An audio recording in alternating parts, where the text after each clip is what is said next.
ओम हरि ओम श्री चिन्मय सद्गुरवे नमः तपोवन उवाच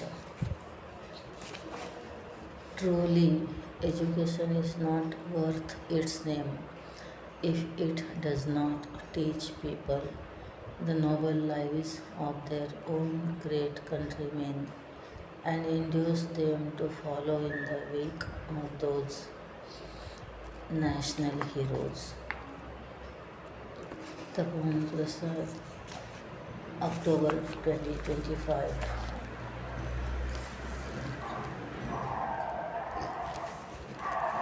Prayer. मेधासि देवी विदिता खिलशास्त्रसारा दुर्गासि दुर्गवरसमगरनोरसङ्गा श्रीकैटभारिहृदयैककृताधिवासा गौरी त्वमेव शशिमौलिकृतप्रतिष्ठा. O Devi, thou art the intelligence, Saraswati Devi, that knows the import of all the scriptures. Thou art Shri, who has for her residence the chest of the foe of Kaitap. Thou art also Gauri, who abides in Chandrasekhar.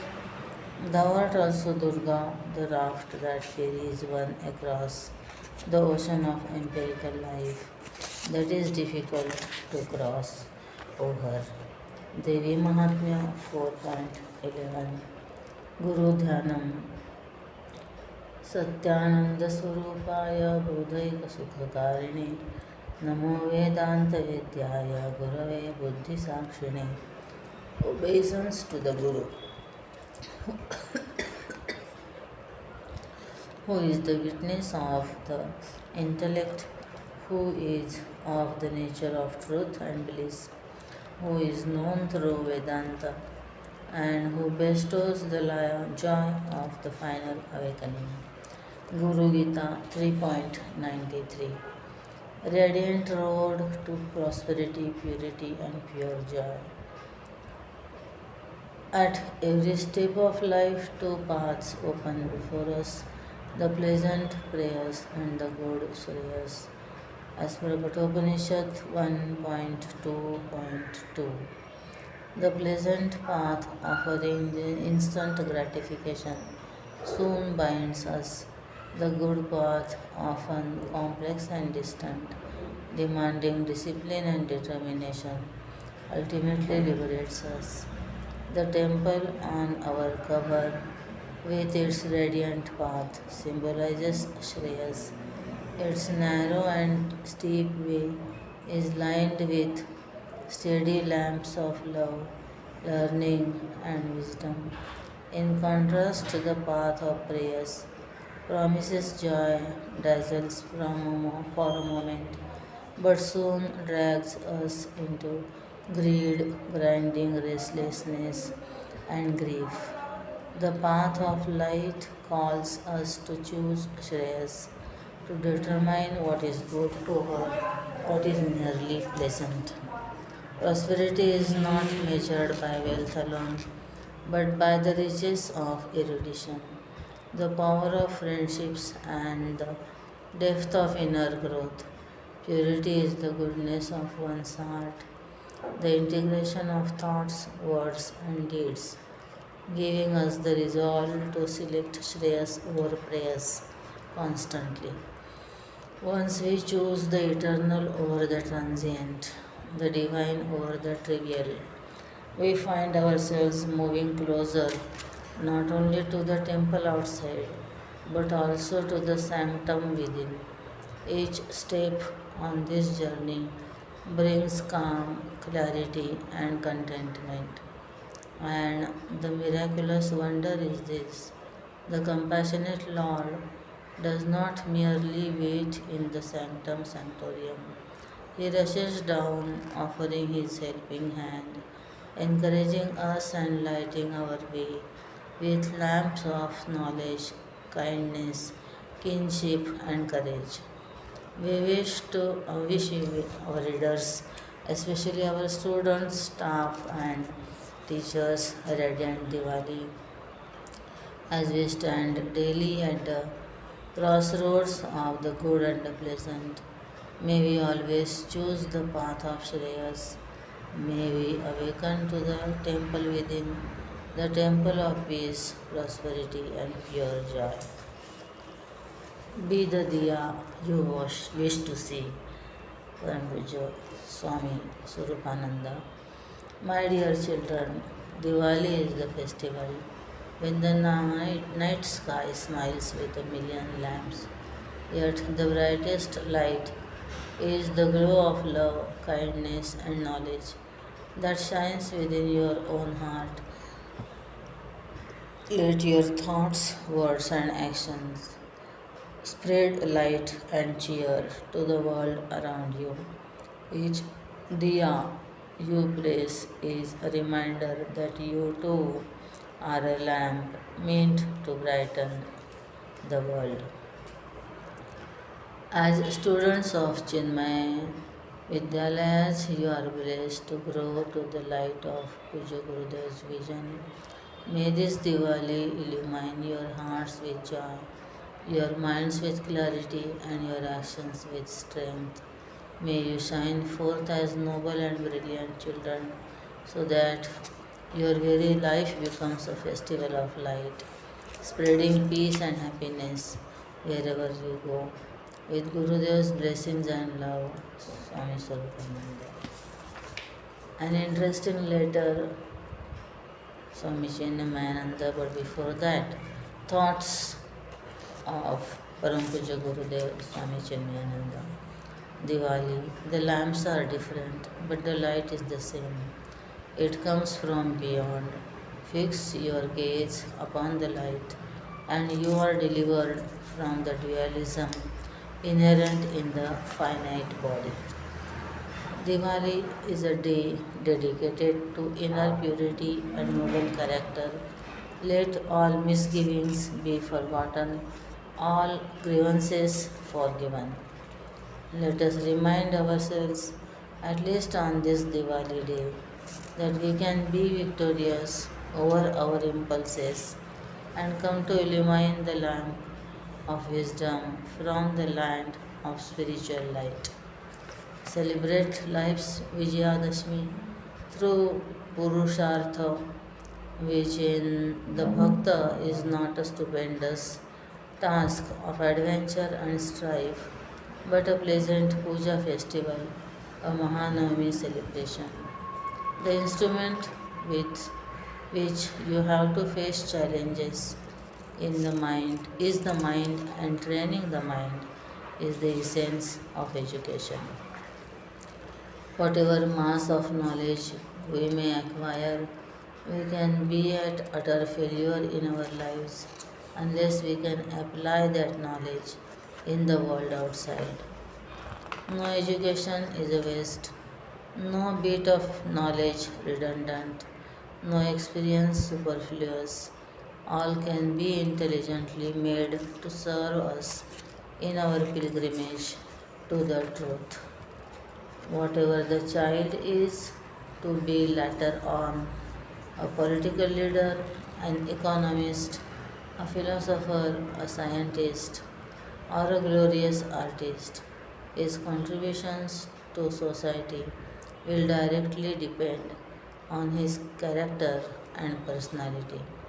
Children, when not molded carefully, become ugly in their character, in their attitude and behavior, and as a result, spread chaos in society. Secular education will make children proficient to meet the challenges in their profession, while the values of life will mold them to be better persons in the society. The true teacher is a sculptor, preparing students to meet life with perfect ease and to leave their mark on society. The crest of all education is in the study of the scriptures. Lakshmi Puja is to invoke the inner wealth of nobility, love, and compassion. To help the youth discover a salient goal, is the very be all and end all of all education. As a character, Hanuman represents a perfect man of education and culture, proficient and efficient, and ever a go getter. Nothing seems to be impossible for him. Mother, learn to leave more and more judgments and decisions to the grown up children themselves. Make them self confident and self assertive. Educate children in the right way by instilling in them feelings of self respect and national pride. Never can children's education be complete unless we impart to them a true appreciation of the eternal values of life. Dashera means Dasha Papahara, the end of the 10 sins, which signifies the end of the mind and therefore the end of the world of plurality. Youth are no more children, nor they have nor have they the frenzied responsibilities of adulthood. They are at a stage where they can mold history.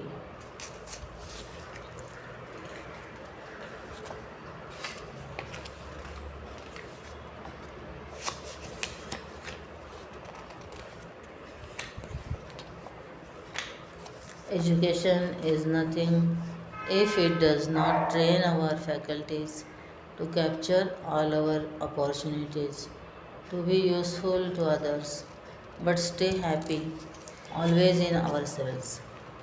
Unless the youth of a country is trained to live vitally the culture of the country, they will never be able to appreciate the cultures of the world. Hearty Diwali greetings. May light and joy, happiness and prosperity ever crowd around you wherever you go. We, the parents, think that we have to spend a lot of money on our children. In fact, we should spend the money in our children. Children do not learn from books. Children imitate their parents. We, the parents, must change. Teachers must be adept in the subtle art of removing the dirt and impediments that are revealing the inner beauty of the student. This is true education. We are imperfect ones trying our best to gain perfection. Let every slip in us be an education for us. Let us grow, expand, improve to shine out.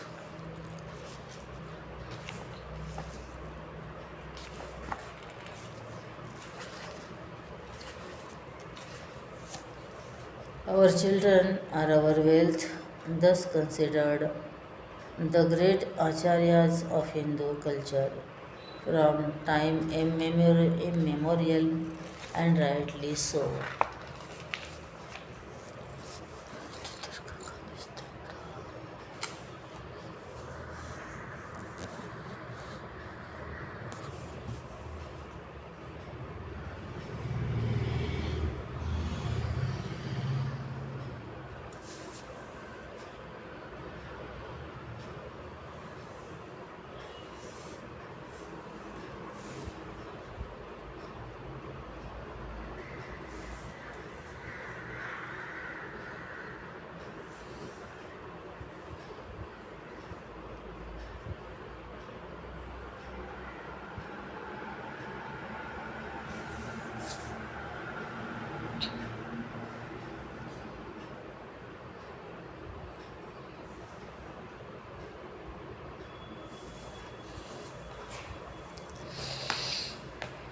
To mold the behavior of an individual is to mold the character of a community. This is what education should strive to achieve. Talk to the youth, clear their fundamental doubts, and inspire them to grow from within so that they can explode in the world outside, spreading joy and peace in the community. Children's behavior depends entirely upon and is ever controlled by the standard of purity and culture in their parents. Youth have to get geared up to work, to acquire, and having acquired, to distribute for a healthy nation.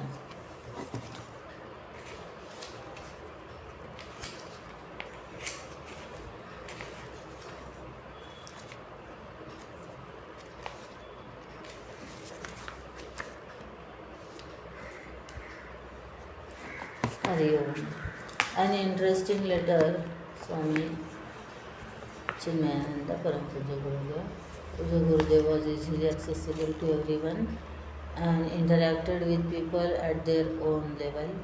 Children especially felt completely at home in his presence. Below is a touching example. A letter written by Dinesh, a student of Chinmay Vidyalaya in New Delhi. Soon after the school moved to its own building in Vasanta Vihar, along with Gurudev's heartfelt reply. He writes, Puja Gurudev, on 9th July, the children of classes 3rd and 4th moved to Vasanta Vihar. We are happy that we are the first children to come here. This is my first weekend after reopening, and so I thought I will sit down and write a few lines about my 1 week's experience in Vasanta Vihar. At last we have come to our own land and there is a lot of space to play. On the 9th, we started the day with Ganesh Pancharatnam. Swami Jyotirmayananda gave us a small lecture. The teachers told us not to wander far away while playing, as we may get lost from the main school to Vasanta Vihar. It takes 20 minutes by bus. From Thursday onwards, we got 2 buses to go to Vasanta Vihar.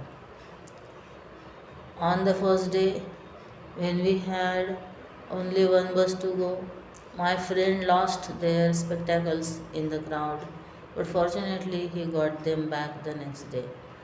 We enjoyed the trip as a picnic. Our classrooms here are quite spacious. We should be careful while running because the land is rocky and uneven. But Bhargav madam has kept a first aid box for us. On Thursday, we celebrated Guru Purnima and Bhargav madam told us why we celebrate this day. 5 teachers come with us from the main school.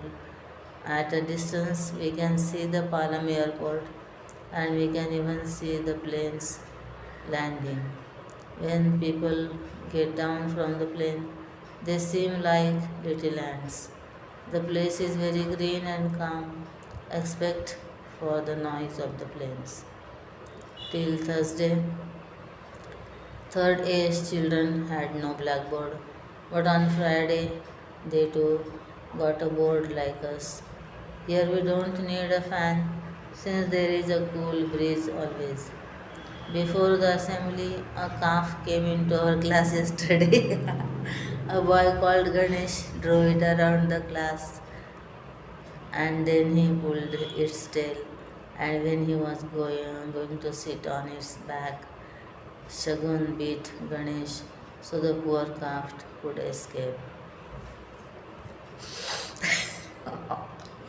Construction work is still going on, so our teachers told us to be careful while playing.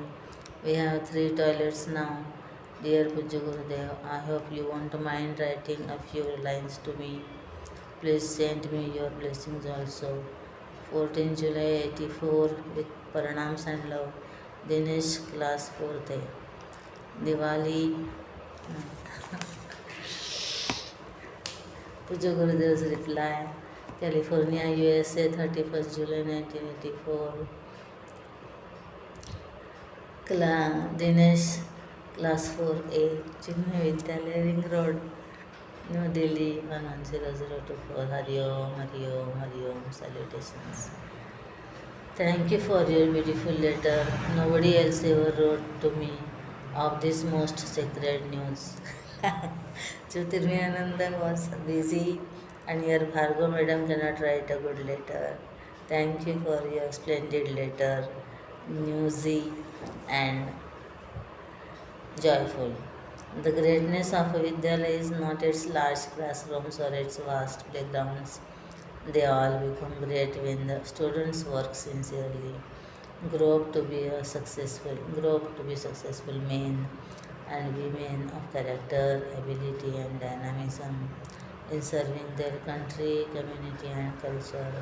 I am sure children growing in Chinmay Vidyalayas will also grow up to be giants in our land and in this world in another 20-30 years. Be regular in your prayers. The world of things and beings are all ripples in Him.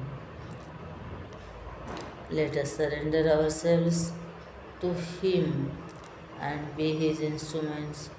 Let Him, in His wisdom, plan the work out the best for His creation through us.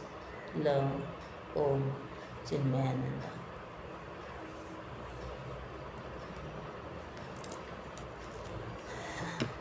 The paradox of creation related without relation. Swami Chinmayananda. The Lord creates an environment perfectly suited to each one of us according to our individual vasanas, inherent tendencies, and needs. Bhagavan declares, I am not creating this world for my own pleasure. I, the higher, have no such need. It is you who require it. Therefore, in accordance with your vasanas, I create the world. Bhagavad Gita 9.8 Prakritim Swamavashtabhya Visrujami Punah Punah. Shaped by the plan, the blueprint that all of you collectively have provided, I project a world where you may exhaust your vasanas. It's our design. One day, a new minister summoned the PWD contractor Kupuswamy and said, I want to turn this space into a playground. The town doesn't have one. Make it happen, provide an estimate. Kupuswamy was ready to take on the job, but he needed a few clarifications. He approached the minister's private secretary. This talk has been transcribed and edited from a real series of discourses on chapter 9 of the Bhagavad Gita given by Puja Gurudev at Siddhwadi, India in 1986. This can be reviewed on Chennai channel. And said, the minister has ordered this, but we need to understand his vision for the playground. Who is it for?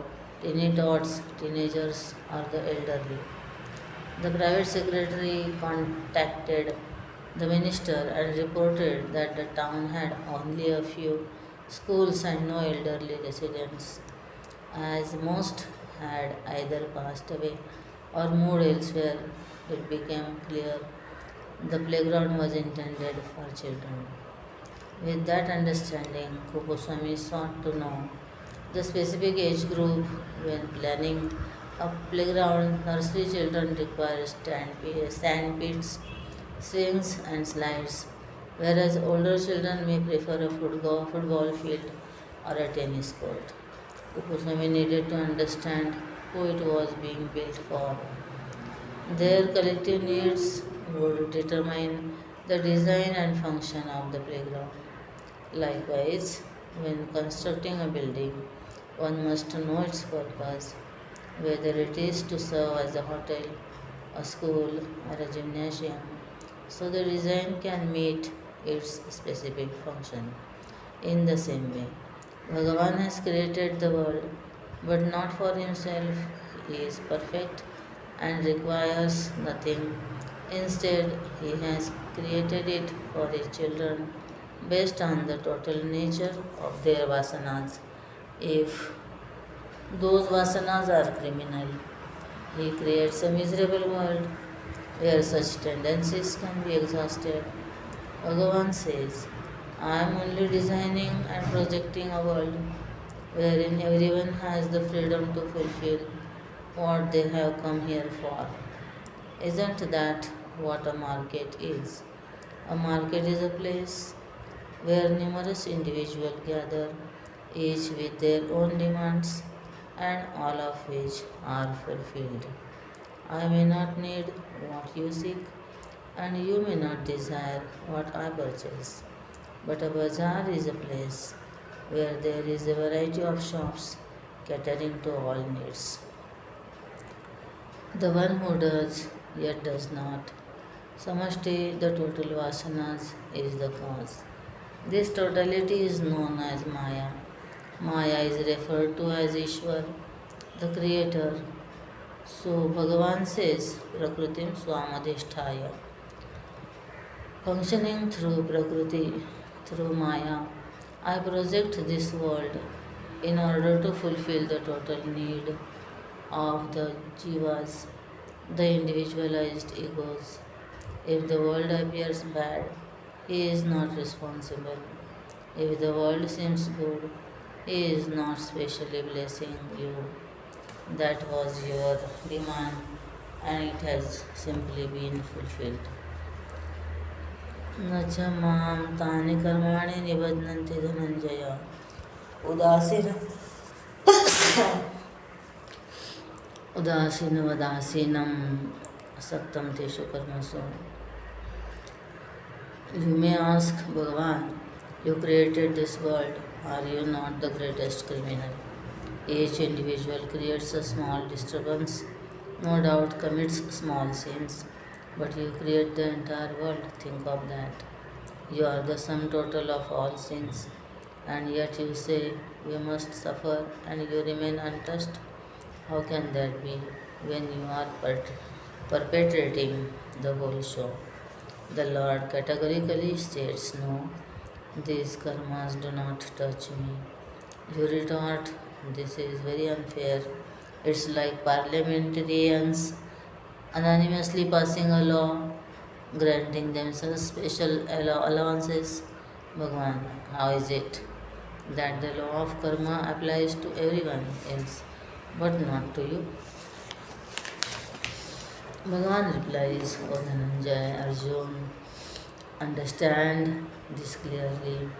This activity of projecting the world of plurality, unfolding it, dissolving it, and projecting it again does not touch me at all. न च मान्तानि कर्माणि निबध्नन्ति Dhananjay. These actions do not bind me. You may wonder, what do you mean it doesn't affect you at all? I remain indifferent, untouched. Udasinavat asinam. I don't do anything.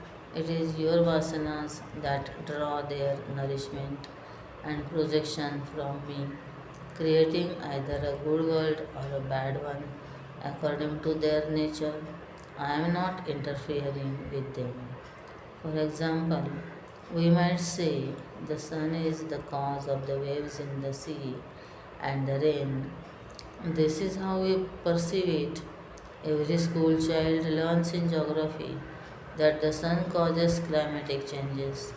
But honestly, if you stationed on the sun and looking from that standpoint, you would know that the sun is not doing anything. From morning till evening, it is not thinking, I am busy making waves. The sun does not make waves, it simply exists. It is the nature of the sun to radiate heat, and it is the nature of the heat to warm the air. Warm air rises and cold air rushes in. This causes movement, which in turn causes wind. Wind disturbs the water and creates what we call waves. Yet, From our standpoint, we are also correct. Without the sun, there would be no wind, and the ocean would remain calm like a lake. So, who created the waves? From our standpoint, it is the sun. But from the sun's standpoint, the sun will defend itself. Oh Lord, I don't know whether I create views or not. I just exist. I am. That's all. The dynamic source and the seed. In the same way, Narayan is simply being. His nature, higher nature, is pure presence. It is so dynamic that the vasanas naturally draw their nourishment from it and then begin to express themselves as desires, agitations, and actions. The sun is called the nourisher of the whole world, yet it does not become personally to feed, no, does not come personally to feed anyone. The leaves, due to their chlorophyll, absorb sunlight, and through this process, they prepare and produce their own food. From that nourishment, fruits appear, which you and I eat. Yet the fruits gets digested. That is true, but the sun does not come and feed anyone. It simply exists. You are free to draw from its might and glory. In the same way, Narayan is ever present. It is up to us to draw from him. What you and I can draw from him depends on us. If our vasanas are full of sorrow, we will draw unhappiness from that same source. He gives you as much unhappiness as you demand.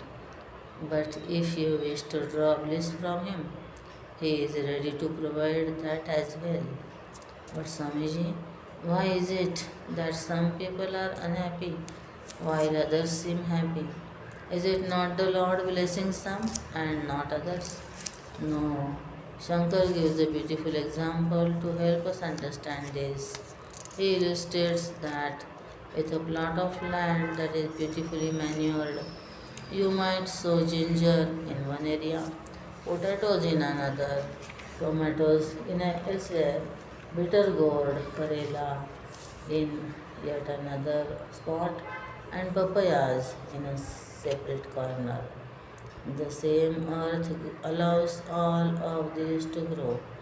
The papaya draws only sweetness from the earth, while the karela draws nothing but terrible bitterness. The potato has a bland taste, the ginger is pungent, and chilies are fiery, but a poisonous weed draws only poison from the soil. None of them takes anything from anywhere else. Each draws solely from the earth beneath it. Is it because the earth has blessed the papaya and cursed the karela? No. The earth is equally available to all. Take whatever you want, but the quality of the seed determines what it will draw. Similarly, Narayana dwells in everyone's heart. You can draw anything from him, but it depends entirely on the seed you carry. Even if you are placed in heaven, you might still create a private hell there. Why? Because your perceptions, values, and attitudes are distorted. Remember, you are the creator of your own life. Change yourself and you become a different person, leading to a transformation of your environment. Beyond ego, beyond action, beyond sorrow. The Lord remains completely indifferent to everything happening around him because he has nothing to do. Is the sun interested in the waves, their height, or their number? The sun is indifferent. It simply exists as it is. Everything else is just a reaction. It is unattached, asaktam, meaning without the sense of I and I want. I have no awareness that I am creating the world, nor do I desire it. The world comes and goes. It's like a shadow. Is there anyone foolish enough to keep checking whether their shadow is still there? Whether the shadow is present or not, I remain indifferent to it. Oh, your shadow is long now. Let it be. Your shadow is becoming shorter and shorter. So what? How does that affect me? If someone says, the head of the shadow is in the gutter, Swamiji, move a little. I would say, what does it matter? Why? What are you talking about? It's just a shadow. In the same way, whether the ego is unhappy or happy, how does it affect me? They are in me, I am not in them. The shadow depends on me, but I do not depend on the shadow. See, this relationless relationship, projecting the world and absorbing the world, is not done by me as an ego, nor with egocentric desires. All these actions do not touch me because they do not create any vasanas. Without ego and egocentric desires, if you work in the world, your existing vasanas will get exhausted and no new vasanas will be created. Therefore, the pressure of vasanas on the mind and intellect gradually reduces. Play the flute, watch the dance. You cannot reach Godhead without becoming or living like God. God, the reality, the Supreme, has no attachments, yet everything is done by drawing nurture and nourishment from Him. See that relationless relationship. There is a relationship because the lower cannot exist without the higher, but at the same time, the higher does not depend on the lower. To remain in this state during meditation is the highest form of meditation. You neither complain about the world because there is nothing to complain about, nor are you disturbed by it. If your thoughts are racing, say, so what? Let them run. I am the Brahman, the pure self. I am merged in my own blissful ecstasy. I engage myself in the music of my flute while the gopis dance around me. They pant, they perspire, they become exhausted. Be a Krishna. No, Swamiji, I want to be a gopi. Well, no one is stopping you, but while dancing, don't say, I am tired, I am tired.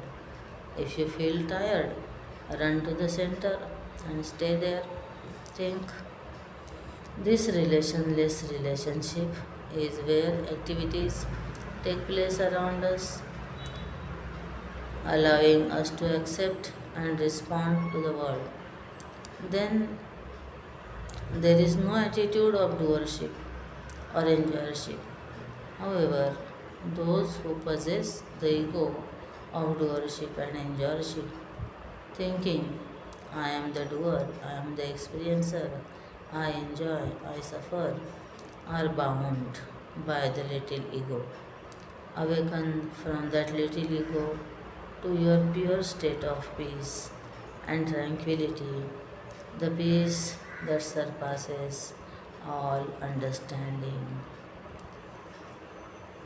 To be continued.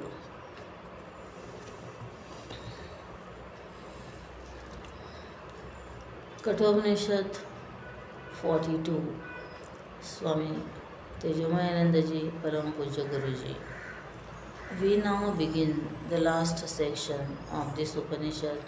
Yamaraja tells Nachiketa, look here, I am going to show you a tree Nachiketa wondered at this, a tree.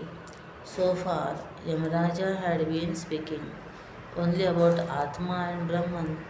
The following mantra explains what that tree is. ऊर्ध्वमूलो वाक्शाख एषोऽश्वत्थः सनातनः तदेव शुक्रं तद्ब्रह्म तदेवामृतमुच्यते तस्मिन् लोकाश्रिताः सर्वे तदुनात्येति कश्चन एतद्वै तत्. See this Esha Ashwatha people banyan tree. The speciality of this tree is that it is Urdhvamulaha. Its root is above and the branches are below Avakshaka. Isn't that strange? Generally, the roots of a tree are in the soil on the ground and it grows upward. But this tree is the special opposite, exact opposite. Since when does it exist? It is Sanatana. It has always been there. It is beginningless, timeless. The idea behind this symbolism is explained in the Bhashya by Bhagavan Shankaracharya. He says, तुला वधारणे नैव मूलावधारणं वृक्षस्य क्रियते.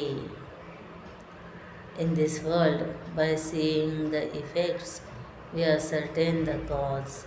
By seeing the tree, we get to know about the roots. We see the whole world made up of 5 elements. Within it, there are also many worlds. The solar system consisting of the sun, moon, stars, planets, etc. The mountains and forests. This is at one level. Then there is another private world which every individual has efficiently created. It is samsara, the world of sorrows, the feeling that the body is me, the sense of differences like you and yours, me and mine. Man wants to do everything to enjoy its results, but more often ends up suffering. What we perceive outside with the senses is the created world of the 5 elements, but individually we have created a peculiar world of our own. Each one knows their own world and firmly believes that the others will not understand it. All the same, they wish to tell others about it. This is called the tree of samsara. This samsara is sanatana because it has always been there. There is the world outside and the jivas exist in it, dropping one body and taking up another. The cycle goes on. In the mantra, samsara is called a tree and likened to the Ashwatha tree. The etymological meaning of vruksha is that which cannot be cut down. Krishnanath Vrukshaha. Another reason for calling it Ashwatha is revealed in its very formation, Ashwatha, that which does not remain tomorrow.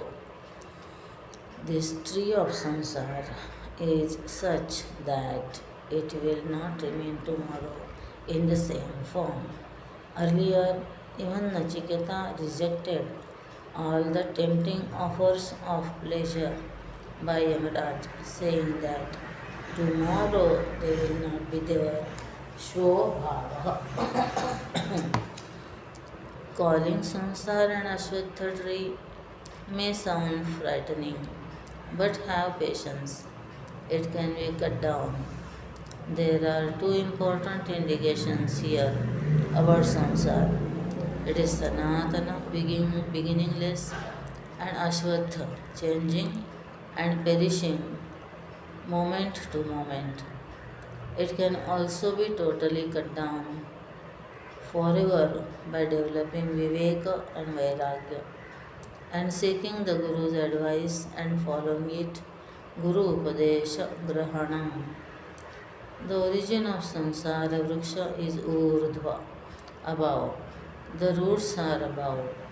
It means that the source is Paramatma because Paramatma alone is above everything. Urdhva Shabdena Paramatma Uchyate. Earlier, we have seen the gradation, the objects of the senses, the mind, intellect, total intellect, and the highest is Parama Purusha. Paramatma is the very origin, Moola, because it is Sat Swarupa. Everything else has become afterwards. The lower branches, Avak Shakha, the total mind, ego, the five elements, Pancha Mahabhutas, the senses, Jiva, and the world, etc.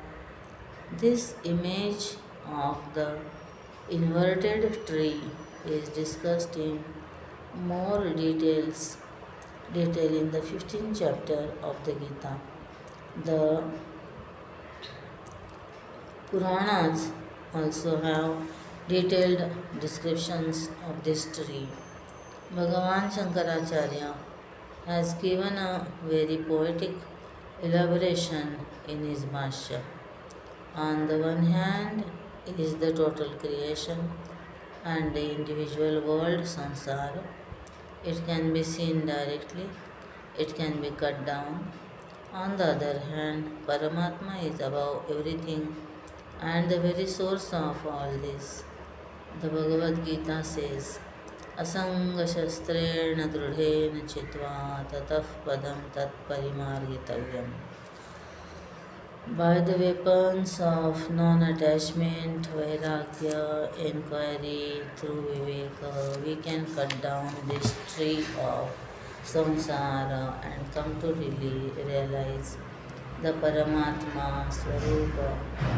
Bhajagovindam says, Jnate Tatve Kas Samsara. When that Paramatma Tattva is known, you find that there is no samsara. The idea is that samsara is sorrowful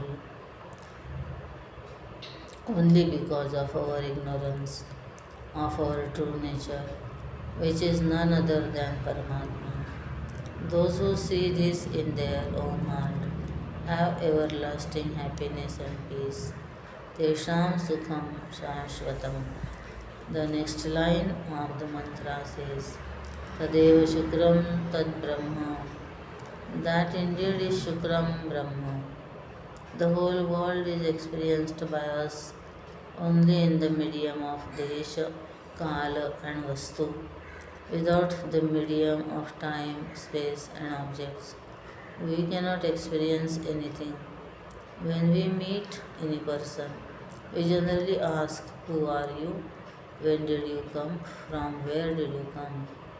The whole world comes under the purview of Desha, Kala and Vastu. So, no material thing of this world can be the cause of this world. Only that Paramatma, Urdhva Mula, who is beyond all these three aspects, can be its cause. That Urdhva Paramatma is Shukram, bright, shining. It is Chinmaya Swarupa and called Brahman, and that is eternal. Tadeva Amrutam Uchyate. The word Sanatana indicates the continuity of samsara. It has always been there. But the word Sanatana or Amruta, when used for Paramatma, indicates the fact that it is untouched by time it is beyond time. On the other hand, though samsara is perpetually there, it is not immutable, nor is it Chaitanya Swarupa. In that Chaitanya Brahma, called Urdhvamula, all the worlds are centered. Tasmin loka shritas sarve. Nothing and no one can transcend it and exist. Tadu natyete kaschana. For example, a clay pot cannot exist without the clay. A gold ornament cannot discard its gold and still exist. In the same way, nothing can exist without the Chaitanya Swarupa Atma. Etat Vaitat. This indeed is that, and the realized souls confirm it by saying, yes, I see it. Tadetat iti manyante. Nachiketa has already requested Dharmaraja to tell him that which he sees. We can borrow somebody's glasses, but not his eyes. And even if the eyes is transplanted, how can one get that person's vision? A poet looks at the world from one aspect and the scientist from another. Their outlook will be completely different. No transplant is possible for that vision. Earlier, there was a discussion that the Atma is in the Buddhi, the Hridaya Guha. What are the signs, Lingam, by which we can understand and appreciate its presence there? We have seen that man lives not by food or oxygen alone, na pranena, na apanena. The fact that these physiological functions are going on in the body is itself the sign of the existence of that Chaitanya Atma. This is because the five pranas by themselves cannot do anything. Are there any pointers in this world which indicate the existence of that Urdhva Paramatma? Otherwise, people may think it is not there at all, or that even if it is there, we cannot know it further. There is the peculiar view of some people who say that even if we know it, that knowledge is of no use. The next mantra settles all these doubts. यदिदं किञ्च जगत्सर्वं प्राण एजति निःसृतं महद्भयं वज्रमुद्यतं य एतद्विदुरमृतास्ते भवन्ति. To those who want to see His presence in the world, yadidam kincha jagat sarvam. The mantra says it is not stationary, it moves ejati. This whole world is very dynamic, and where does it move? It moves in prana. Prane ejati. This prana is not the individual breath, vital airs. The word prana comes from the root an, to move. In the Upanishads, the word prana is used in different contexts. The individual prana, vital air, which moves, or even Hiranyagarbha or Ishvara, to indicate that the Chaitanya functions through the total mind. Ultimately, everything moves because of Chaitanya. Therefore, it is said that the word prana indicates Atma. Prana Shabdena Atma Uchyate. The absolute meaning of the word prana is Satchidananda Atma.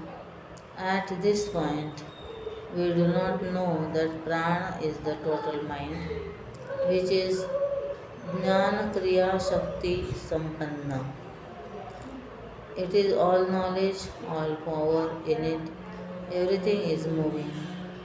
This world, which has manifested Nisrutam Jagat, and everything and being in it is moving. In it is moving, energetic and dynamic in that prana alone. Material things may appear stationary, but within them also the atoms are moving. Prane ejati nisrutam. Moreover, everything is moving in a disciplined order, as though there is some great administrator with a raised hand carrying a thunderbolt, Vajram Udyam, and they function out of great fear, Mahadbhayam. Those who know this become immortal. Yad etat vidu amrutaste bhavanti. Those who see that the whole world is moving very rhythmically can understand that the progress in science and technology is also possible only by following the laws of nature. From a mango seed, only a mango tree grows, not a lemon tree. Similarly, only a human baby is born to a human mother. We can study astronomy only because the stars and the sun are moving in a particular order. If the law enforcement is not there, there will be no fear, no order, and chaos will prevail. This thought is continued in the following mantra too. भयादस्याग्निस्तपति भयात्तपति सूर्यः भयादिन्द्रश्च वायुश्च मृत्युर्धावति पञ्चमः. Fire is hot because of the fear of the Lord. Bhayadasyagnistapati. Fire is always present and is hot. The sun rises bright and brilliant, emitting heat and light. Due to fear of the Lord, Bhayat Tapati Suryaha. Similarly, the wind, Vayu, flows and Indra functions out of fear of the Lord. Bhayadendrascha Agni Vayuscha. Indra is the presiding deity of the hands and Karma Shakti and of rain and thunder. Further, Yamaraja says, Mrityur Dhavati Panchamam. He himself, the Lord of death himself. Mrityu is the fifth one. And he says, I also run out of fear. Running is not to be interpreted as running helter skelter. Whenever the time of death approaches for any individual, Yamaraja goes there. And it is not as if Yamaraja appears in person in front of the individual. There are so many ways in which death comes. The cause could be natural, it could be because of sickness or accident. Whatever the cause may be, the jiva has to leave the body when its time comes. When its time comes, irrespective of whether it wants to live or not. Thus, whether you look at the functioning of the whole world or that of the individual body, you will understand that all the presiding deities, the powerful forces, work under that Ishwar who is none other than Brahman.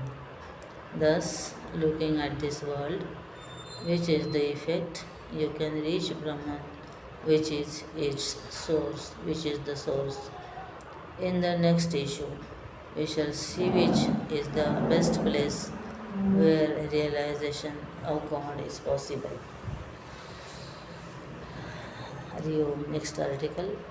Beyond FOMO, courageously crafting tomorrow. This article has been transcribed and edited from Beyond FOMO, Episode 1, Courageously Crafting Tomorrow, Swami Sarupananda and Vinay Bharadwaj. This episode of Town Hall can be viewed on Chinmay channel. Vinay Bharadwaj. Good afternoon, everyone. It's wonderful to see a room full of young minds. I am extremely happy to be sitting here with Swami Sarupananda. Swami Sarupananda. It has been a pleasure for me to have the opportunity to moderate sessions with you.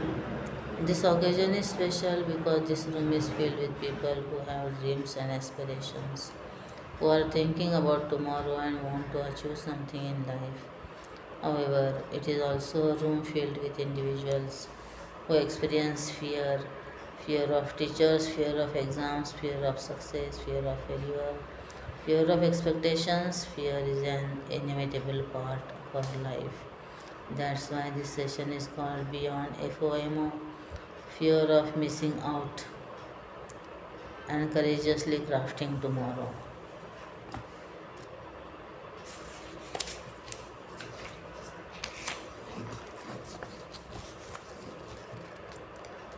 Swamiji, when someone is facing one of the most critical stages in their life, how can they avoid the burden of questioning whether they have done the right thing? During my final years of age, my teacher gave me advice that left a lasting impression. He encouraged me to aim high and strive for excellence. One day he said, on the day before your examination, I don't want to see you studying. I want you to see you in a movie theater. While he didn't mean this literally, his message was clear, prepared so thoroughly that by the time of exam arrives, you can feel relaxed and confident, knowing you have done your best, so much so that you could even enjoy a movie without any anxiety. Master the moment. Thorough preparation is essential in all aspects of life, regardless of what we are engaged in. It is this preparation that cultivates self assurance.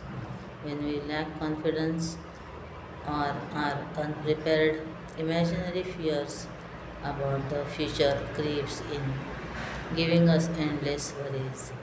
What will the test be like? What if the paper is too hard? What if I can't perform well? These anxieties can be alleviated by shifting our attention to the present and focusing on what we can do in the moment. Concentrating on the tasks at hand frees us from concerns about the future. The key lies in seizing the moment and utilizing the opportunity we have right now to prepare ourselves fully. I was recently sitting with a couple of young parents. You know how parents can be, always concerned about what their child should become, an engineer, doctor, lawyer, or working in IT. This couple was arguing vehemently.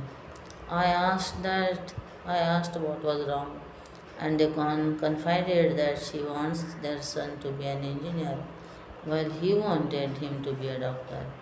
I asked each of them why they held these desires. The mother argued that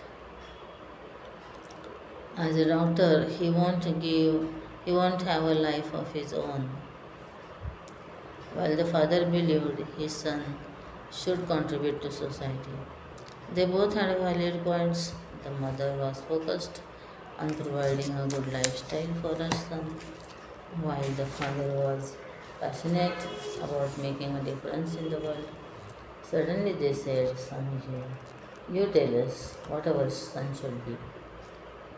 This is a classic no-win situation.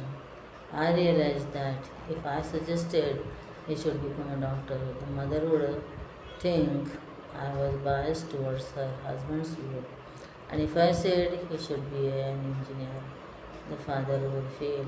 I was fearing the mother's perspective. Either way, they would end up dissatisfied.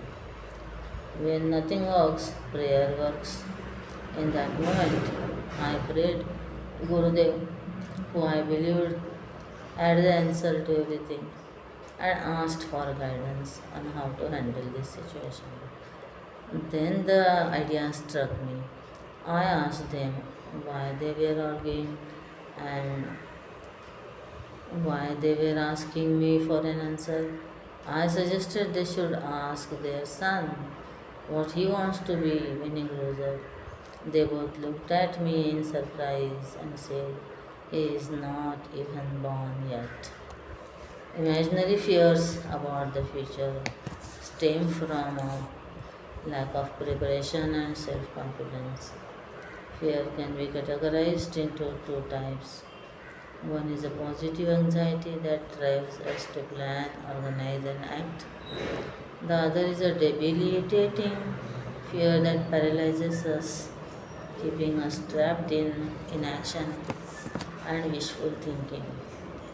The latter often stems from imaginary concerns and has no basis. Letting go of this fear is more straightforward than it appears, as it exists only in our minds. Replacing these unfounded worries with constructive and empowering thoughts enables us to move forward and take meaningful action. Embrace a new FOMO, fear of missing out. In today's digital age, many students find themselves heavily engaged in social media, digital platforms, and streaming content on OTT services.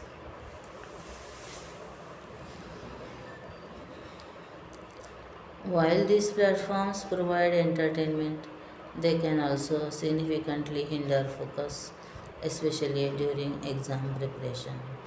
The fear of missing out, FOMO, on the activities further exu- exacerbates, exacerbates, the exacerbates, exacerbates the challenge of staying focused. Swamiji, what advice would you like to give them about cutting out the noise, climating, eliminating distractions, and concentrating on their priorities? How will this help them achieve their goals more effectively? Distractions are not unique to this generation. From the allure of today's social media to the captivating television shows of our youth, and the films our parents enjoyed, distractions have always been a part of life. The key to overcoming these challenges lies in adopting effective strategies. Self discipline plays a pivotal role in maintaining focus at every stage and in every generation. We have had to practice self discipline and be clear about our goals. If there is something we cannot completely give up, we must learn to engage with it in moderation. This decision lies with you. You must be firm with your mind and master your thoughts. Certain stages in life serve as pivotal points, influencing the direction of our future. Right now, while grades should not be your sole focus, they do play a significant role in determining which type of university you will attend. By keeping your goals in mind, you can boost your motivation and performance rather than agonizing about university acceptance or fearing whether you will get into your desired institution. You should focus on preparing yourself for the journey ahead A sharp vision and a steady effort will pave the way for success. Another essential aspect of success is recognizing the need for breaks during study sessions to de stress and recharge. Studying can sometimes feel monotonous, especially when you are revising material you already know. Engaging in or sports or physical activities offers a refreshing alternative to long hours of reading, providing necessary breaks for the mind and body. It is essential to incorporate enjoyable entertainment into your routine, but do so within limits. Manage leisure time wisely. Everything you do during this period will influence the trajectory of your life. So take responsibility and make informed decisions. If you learn how to manage your mind, pleasures, studies, work, and distractions, now you will not only excel in university but also build a sturdy foundation for future careers. Embrace a different kind of FOMO, FOMO, fear of missing out on opportunities that aligns with your long-term goals rather than fleeting entertainments. By focusing on what indeed contributes to your future success, you can avoid sacrificing long-term objectives for short-term entertainment or pleasures. Pursuing passion, navigating parental concerns. Another question that often comes up in this context is about the various professions people aspire to. Many in this room might want to become doctors, engineers, lawyers, musicians, painters, counselors, mental health professionals, or work in other fields. Today, students choose a variety of careers, but they often face pressure from parents regarding which professions are deemed respectable or essential in society. How many of you in this room want to pursue fields other than engineering or medicine? Responding to raised hands, it's wonderful to see that more than 50% of you are expressing interest in different paths. Swamiji, what would you say to those who are considering less traditional career paths but are still determined to success? Answer. That's precisely what our Chinmay Vidyalaya is for, to help you create your own path leading to a glorious destination that benefits not just you but your family and society as well. So pursue your passions provided you are truly convinced about your chosen path. Remember this, I come from a business family, yet I wished to pursue a career in medicine because my father became a doctor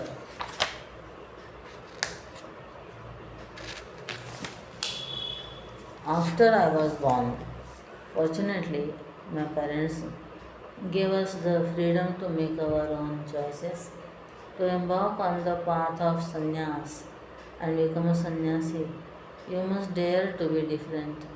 It takes great courage to walk a different route, especially in highly materialistic societies like Hong Kong or Mumbai, where ambition and pleasure often drive people's decisions. I recall when Kiran Bedi came as the chief guest at our sports day at CIRS. She noted that many students aspired to be fashion designers, actors, and so on, but not one expressed a desire to join army or become an IAS officer. None aspired to be a role model like the Swami who had inspired them. Ultimately, whatever career or life choices you make, don't expect everyone to understand you. Be daring enough to choose the less traveled path if that is what your conviction leads you. However, don't expect your parents who care deeply for you not to worry about your future. Secondly, if you dream of being an actor or a sportsman, be prepared to work hard, even if it means not becoming a star overnight or not earning any money at first. Many aspiring actors and athletes struggle to achieve success. That is why your parents worry when you choose certain professions. Not every actor achieves stardom or earns a substantial income. Don't get carried away by glamour. Focus on your aptitude and the practical realities of earning a living. Parents are typically concerned about their children's future, and their worries come from their desire to see you settled in a stable job. Understand that their concern comes from love. They want you to be capable of supporting yourself, which is why they encourage practical career paths.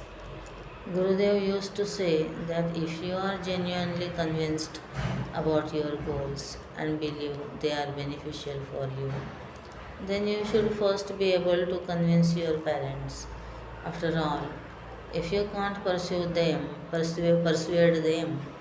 how will you convince the interviewer later on?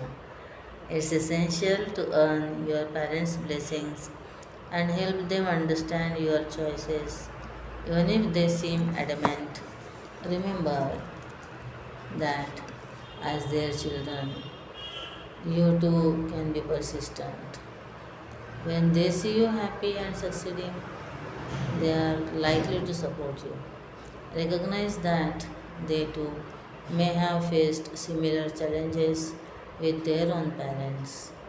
They may claim to have listened to their parents, but in reality, many did not, and it helped them find their own success. Those who heard, while also understanding their parents' perspectives, found success in their own way.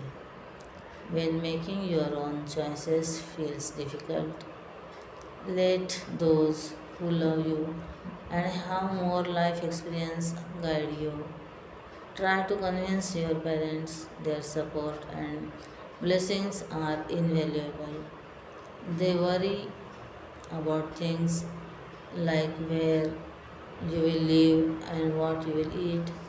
If you choose the path of a sannyasi, these are not invalid concerns. Were you successful in convincing them? I did that, and that's why I am here with their full blessings. To be continued.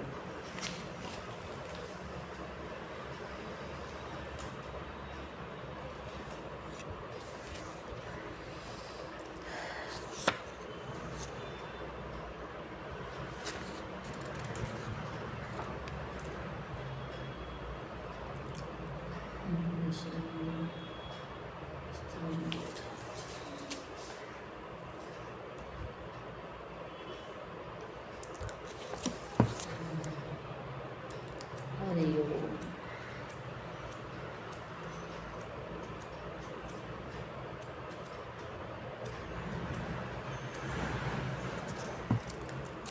Om Shri Chinmay Sadguru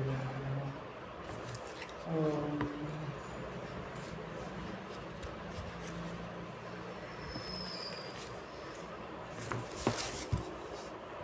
Shri Sadgurunath Maharaj ki jai. Hari Om.